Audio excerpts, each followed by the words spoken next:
Welcome to Mitzvah Expo, the Jewish Community Organization Showcase hosted by Rabbi Cantor Dr. Linda Bernstein. Shalom and welcome to Mitzvah Expo, a new podcast and website showcasing the organizations and initiatives that enhance Jewish life, fight injustice, support Israel, strengthen our ties to the broader community, and more. I'm Rabbi Linda. Our goal is simple. We want you to get informed and be inspired by the work these valuable Jewish organizations do on our behalf every day. Alongside this podcast, our website at mitzvahexpo.org serves as a companion hub. There you'll find a showcase page for every organization featured on the program, with more information about their work and ways to connect with them. Today, our Mitzvah Expo featured organization is the Skirball Cultural Center. I'm pleased to welcome Jessie Kornberg, who serves as its president and chief executive officer. Kornberg began her role at the Skirball in July of 2020. She has dedicated her career to dismantling systemic inequality, having spent 2 decades working for organizations including Beit Tzedek, the NAACP, and National Organization for Women, before founding Ms. JD, an online community dedicated to supporting and advancing the careers of women in the legal profession. She currently serves as a trustee for the Los Angeles Urban League, the Motion Picture and Television Fund, and the Girl Scouts of the USA.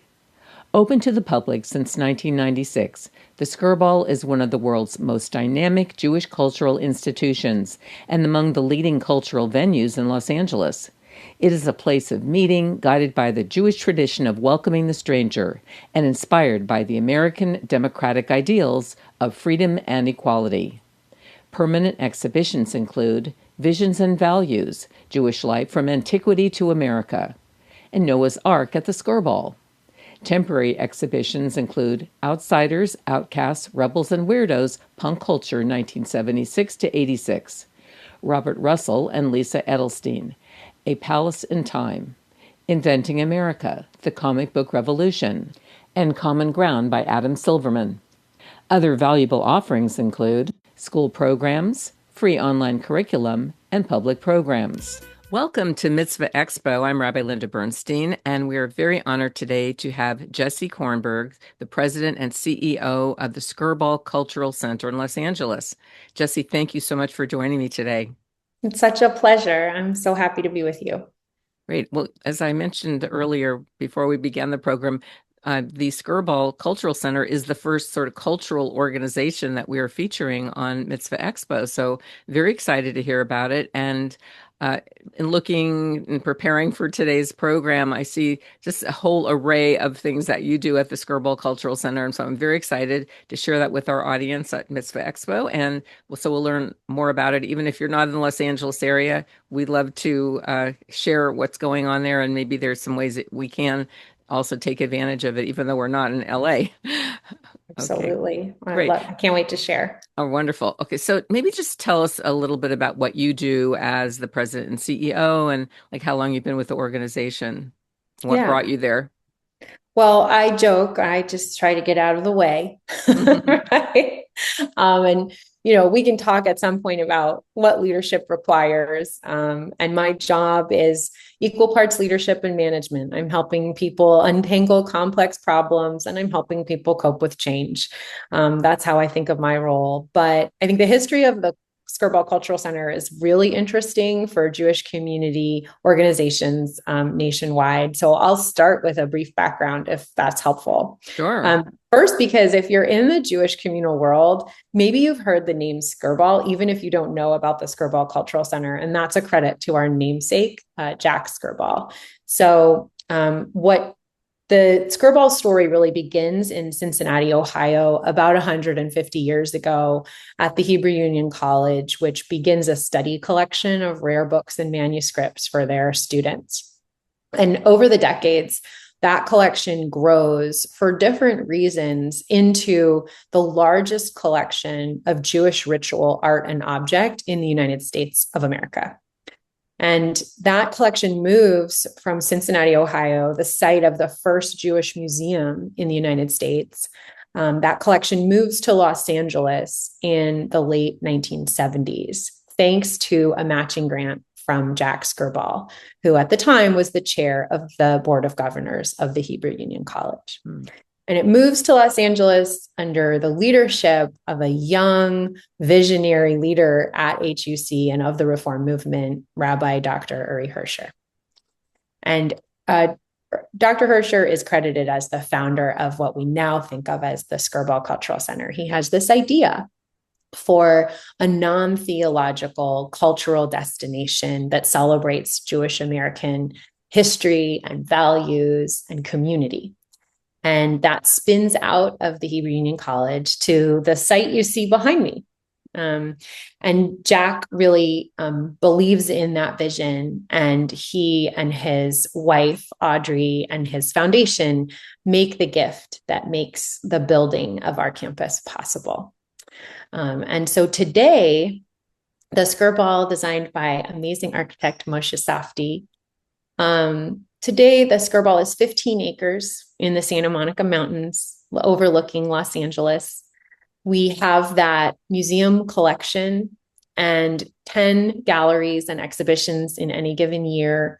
Some temporary. Today, we have a punk exhibition, an American comic books exhibition, and a beautiful contemporary painting exhibition, along with our ongoing exhibitions, the most popular children's museum destination in Los Angeles, Noah's Ark at the Skirball, and our permanent collection exhibition, Visions and Values.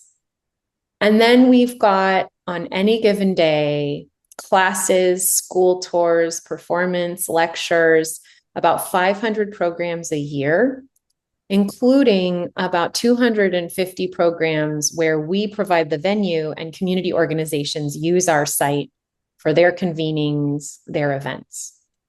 So there's a lot going on, and I can't wait to welcome all of you to the Skirball. We are excited to come. In fact, I've been there before, and I was really just fascinated by all the different things that you have to offer.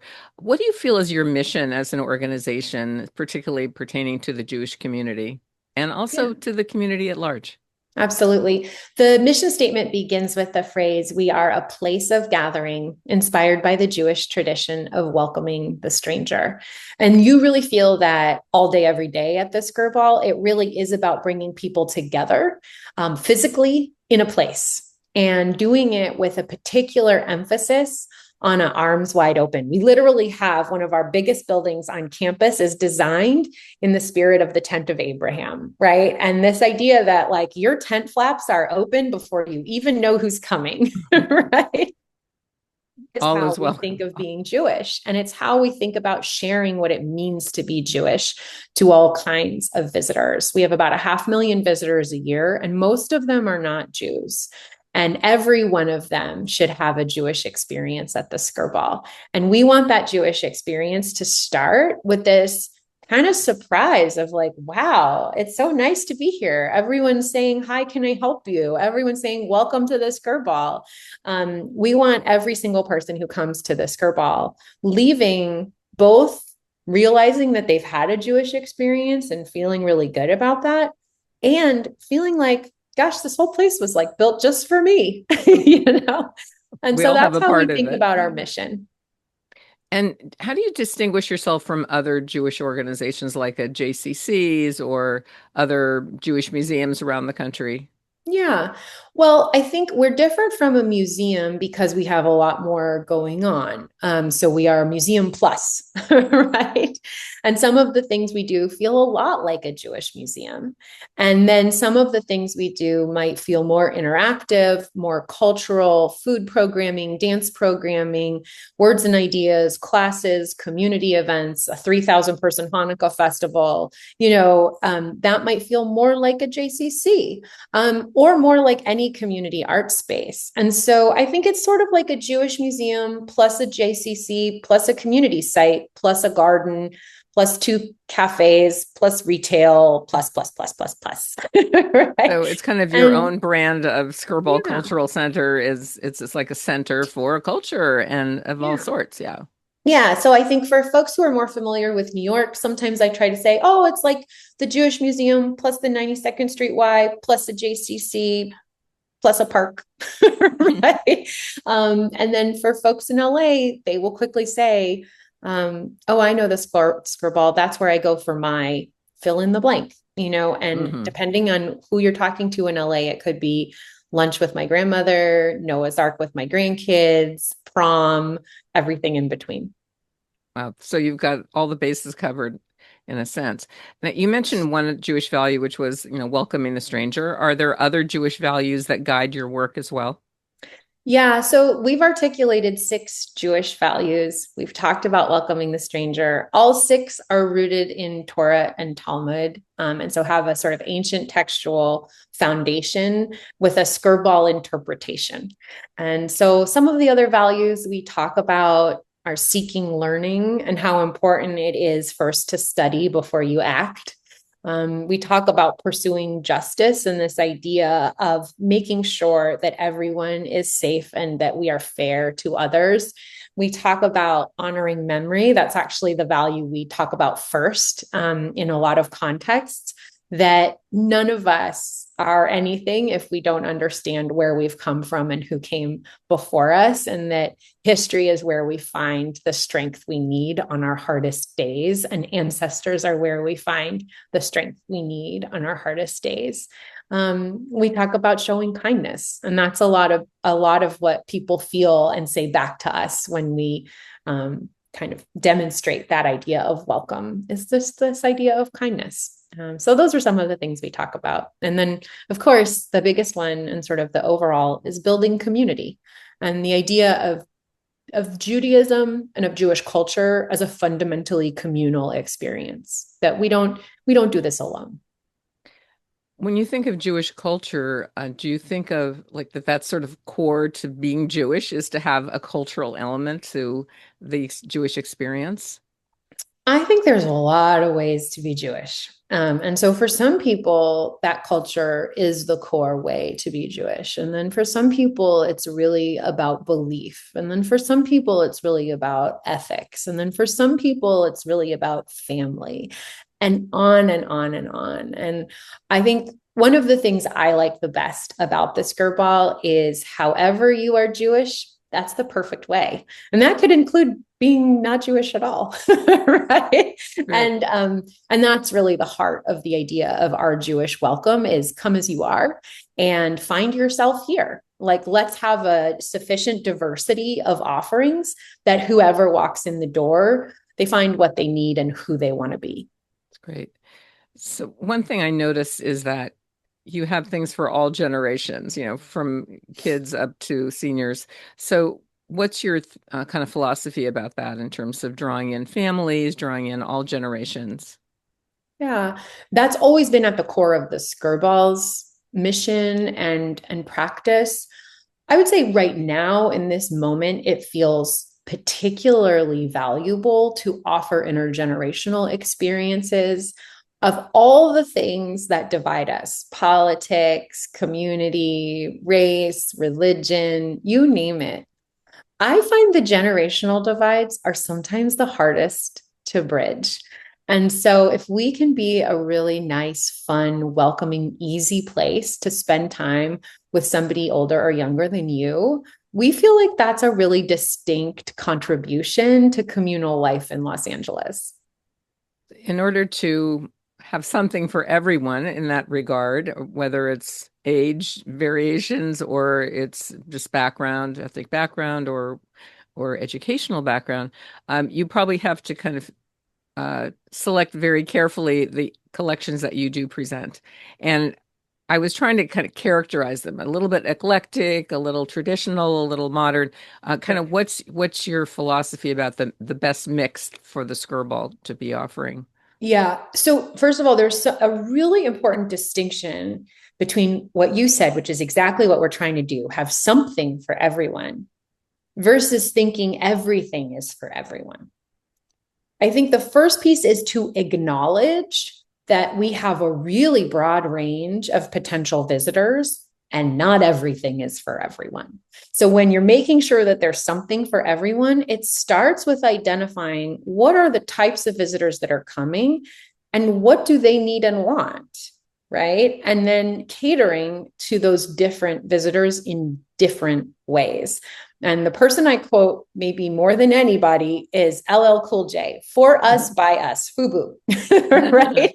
No one of us knows what every different person wants. You got to go to the source, right? So one basic practice is making sure that the people who are making content decisions, the artists, the teachers, that they are really incorporating direct input from their desired audience. So before we put a new curriculum in one of our school programs, it's market tested with students and teachers and caregivers, right? And we get their feedback, and maybe sometimes they even change the design.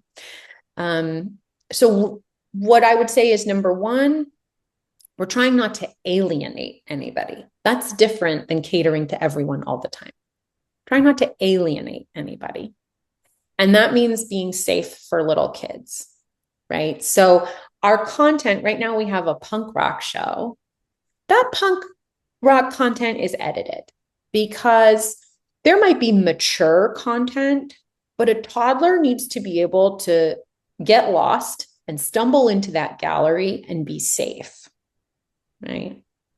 And so that's one kind of lane line you got to stay in. And then at the other side, I would say we want to challenge our audiences and assume that they are capable of complicated, tense grappling. Like, that's the most Jewish way to be, right? And so we're also not shying away from presenting ideas that are in tension with one another and trusting audiences to grapple with that. And so that we don't shy away from something just because it's complicated. So at any given time, we want it to be Jewish.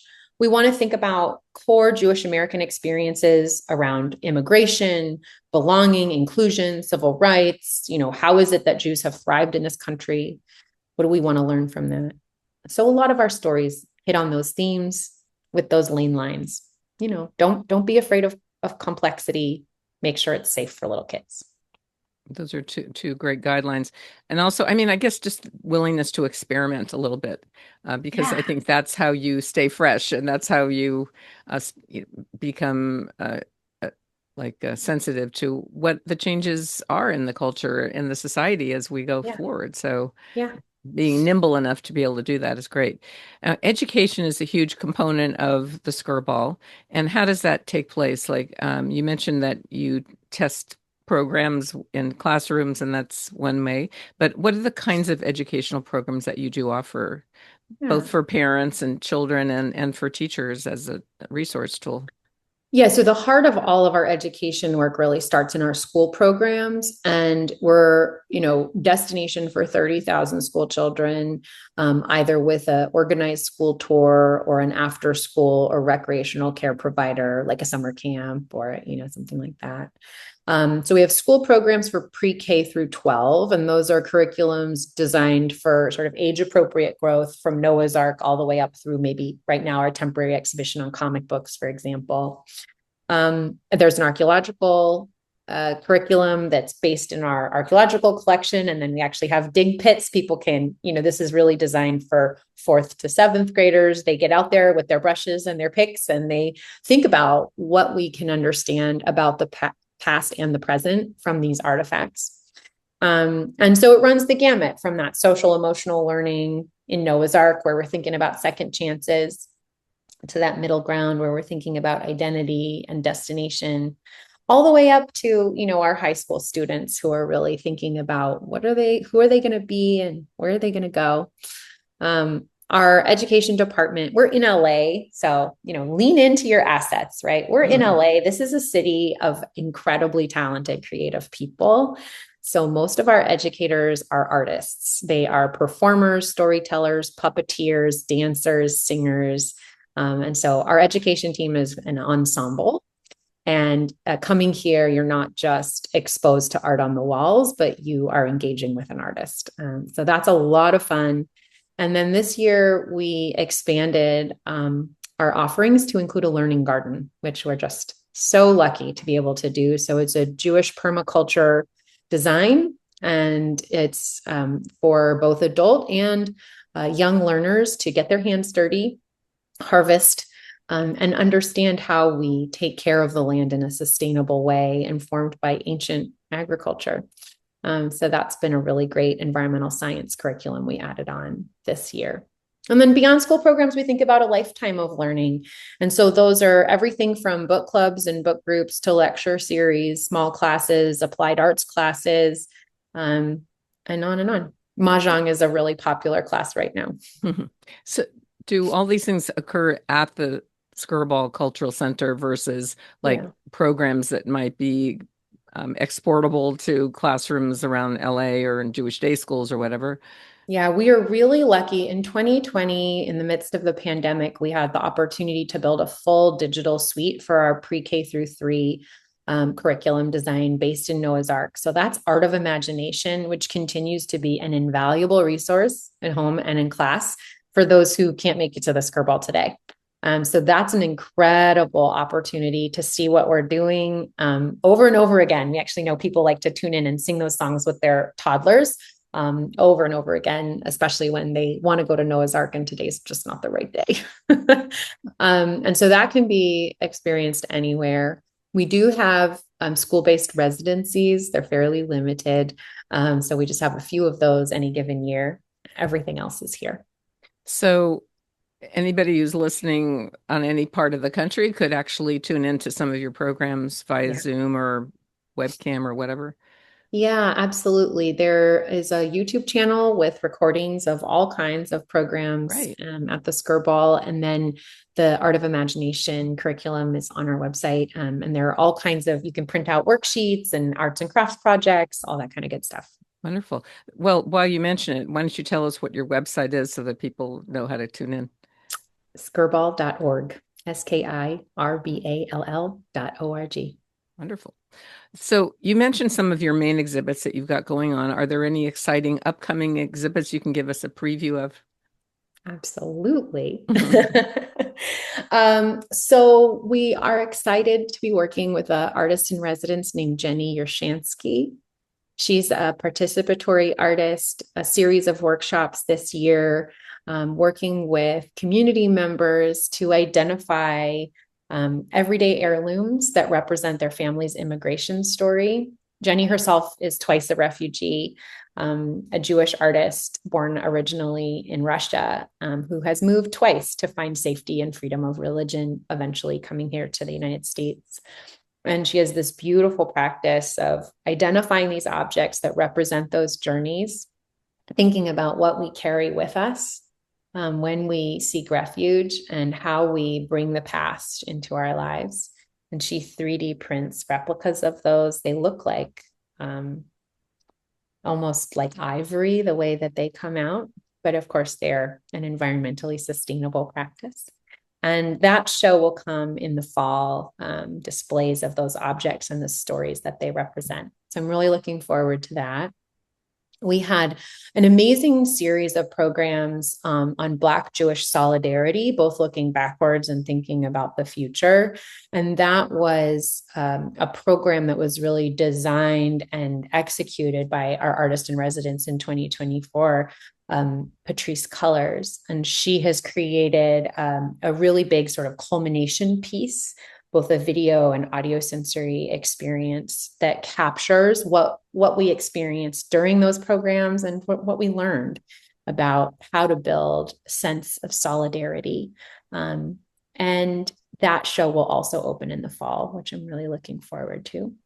Does that have some sort of shared cultural elements like music and things like that absolutely tie us together? Yeah. Yeah. And thinking about that, that was immediately after October 7th. And so it really started with healing, just thinking about what it takes to heal. Yeah.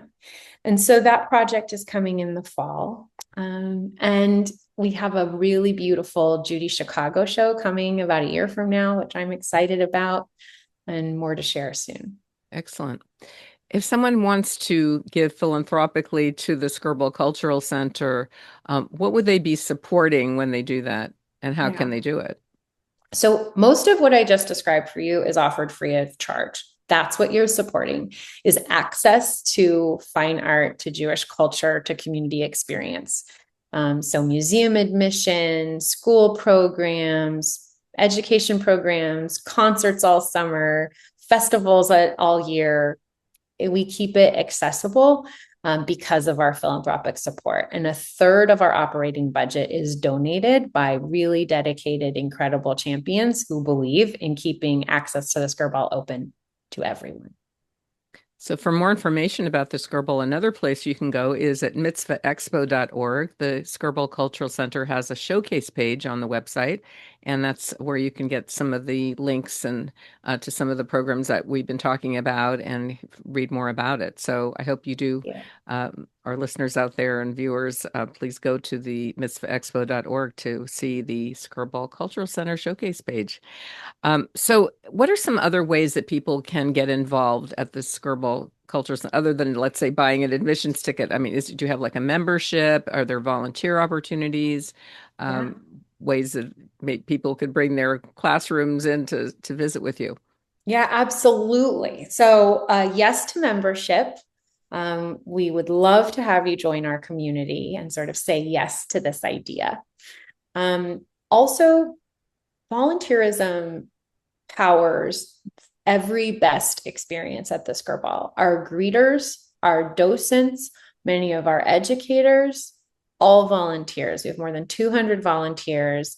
Being a docent and a volunteer at the Skirball is signing up for more Jewish learning. We have dedicated Jewish learning programming for docents and volunteers at the Skirball every month. And that has been true since we opened the Skirball campus 30 years ago. They are the beating heart of our Jewish welcome. We would love for you to volunteer at the Skirball. The typical image of a docent or a volunteer is often a retiree or maybe an empty nester. And that is a great time in your life to lean into a community organization experience like this. But we also have interns. They're not volunteers, they're paid, but they are so essential to our work as well. So we welcome people at all stages of life to get involved in the way that's right for them. And then, coming with a group is so much fun. We do private tours for groups of up to 20. You can have a docent lead a private tour of an exhibition, and then we can set you up with like a fancy brunch or a nice lunch to follow. That's my favorite way to come to the Skirball, is with friends. Though I also often say, sometimes people come for the first time and they're like, wow, I didn't know this. And, oh, they see someone they recognize and, oh, this is my favorite. And I always say, come to the Skirball. Your friends are already here. That sounds like an absolute vibrant place and it's incredibly interesting to visit and participate in, and fun as well. Yeah. It is a big dose of Jewish joy for sure. That's great. I mean, it's great that you can support it.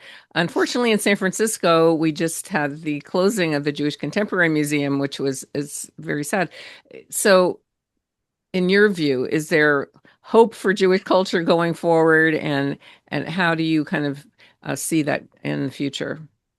Yeah, I would put the closing of the Jewish Contemporary Museum in San Francisco in the context of the closing of a lot of museums nationwide. So this is a really hard time for cultural institutions and cultural nonprofits. The pandemic was brutal to institutions and organizations that relied on admission for their business model. And that was, really tough for CJM and a lot of other museums across the country. We're very lucky at the Skirball that our business model has philanthropy and earned revenue beyond admissions tickets to keep us stable through really tough challenges. So I'd love to make a case for museums right now. We're in this moment socially where there is a loss of trust in traditional institutions and positions of authority, whether you're thinking about our government or our news sources. There is just this fundamental lack of trust this erosion of sort of community cohesion in all of these different places. And museums are the exception. More than 90% of Americans say that they trust the information that they get in a museum. And that's two things we have to know about that. Number one, we can't mess this up, right? We have to continue to earn the trust and deserve the trust, but let's not waste it. And so, what I said before, that we think our audiences can handle complexity and deserve our trust in them with tough ideas and tough questions, we shouldn't shy away from that, but we have to continue to be trustworthy as we invite audiences in to grapple with the biggest questions in their lives. And I think for Jewish community in particular, museums offer that opportunity to take a step away from the headlines and a step away from the fight and just get back into core values and shared history and remind ourselves of all that we have in common that will help us go back to the news and go back to the fight with that grounding in our common interests. And I think that that's a really important service to provide Jewish community right now. And I know my Jewish museum colleagues around the country are so dedicated to this work. I think it's a wonderful way to end the program today. Is there any final message you'd like to give to our viewers on Mitzvah Expo about the Skirball Cultural Center? Well, I hope you will come soon. We cannot wait to have you. And wherever you are, I hope you're having a great day. Wonderful. Thank you so much, Jessie Kornberg, President and CEO of the Skirball Cultural Center. Just give us your website one final time and we'll be signing out. I'll see you on skirball.org. Wonderful. Thank you again. And I hope to see you all next time in Mitzvah Expo Podcast, and check out mitzvahexpo.org. Have a great day, everyone. My special thanks to President and CEO Jessie Kornberg for joining me today and sharing the exciting programs, exhibitions, and offerings of the Skirball Cultural Center with our Mitzvah Expo audience. To learn more about the Skirball Cultural Center and the other organizations featured on our program, visit our showcase pages on mitzvahexpo.org. While you're there, we invite you to join the Mitzvah Expo community so you can stay up to date on future programs, featured organizations, and events. We invite you to also share a mitzvah you've done in your own life or community. Your good deed may inspire others and help highlight the many ways people can make a difference. You can listen to Mitzvah Expo on Spotify, Apple Podcasts, iHeartRadio, and listen or watch on YouTube, and of course at mitzvahexpo.org. If you enjoyed the program, please follow or subscribe so more people can discover the inspiring work happening across the Jewish community. And we'd love to hear from you. Please write to me at rabbilindabernstein@gmail.com with your comments and suggestions for future featured Jewish organizations. Get informed, be inspired. For Mitzvah Expo, I'm Rabbi Linda Bernstein. You've been listening to Mitzvah Expo. Learn more at mitzvahexpo.org. Mitzvah Expo is a production of Vita Media Corporation.